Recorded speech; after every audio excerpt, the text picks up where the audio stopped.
Big Boss Marathi season 6 येत्या 11 जानेवारी पासून प्रेक्षकांच्या भेटीला येणार आहे. बिग बॉस मराठी 6च्या स्पर्धकांबाबत सोशल मीडियावर जोरदार चर्चा रंगली असून अनेक जण आता अंदाज व्यक्त करतायत. आता अशातच चला हवा येऊ द्या फेम अभिनेता बिग बॉस मराठी सीझन 6च्या घरात दिसणार असल्याचं बोललं जात आहे. हा अभिनेता म्हणजे प्रेक्षकांना खळखळून हसवणारा सागर कारंडे. सागर कारंडेने चला हवा येऊ द्या कार्यक्रमातून स्वतःची वेगळी ओळख निर्माण केली.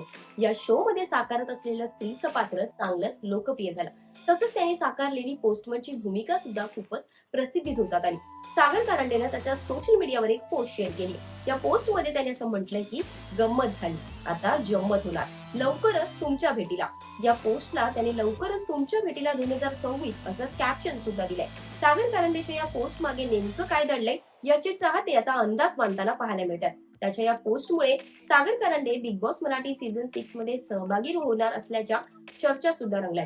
मात्र त्यांनी ही पोस्ट नेमकी कशाबाबत केली हे अजूनही कारण समोर आलेलं नाही. सागरचं फॅमिलीची गंमत जम्मत हे नाटकही सध्या सुरू आहे. त्यामुळे अभिनेत्याने केलेली ही पोस्ट नाटकाबाबत आहे की बिग बॉस मराठी सीझन 6 बाबत हे थोड्याच दिवसात स्पष्ट होईल. तुम्हाला काय वाटतं, सागर कारंडे खरंच बिग बॉस मध्ये येणार की त्याचा आणखी नवीन प्रोजेक्ट असेल? आम्हाला कमेंट करून नक्की कळवा. आणि अशाच बिग बॉसचे अपडेट तुम्हाला जाणून घ्यायचे असतील तर मराठी मनोरंजन विश्वाला सबस्क्राईब करायला विसरू नका.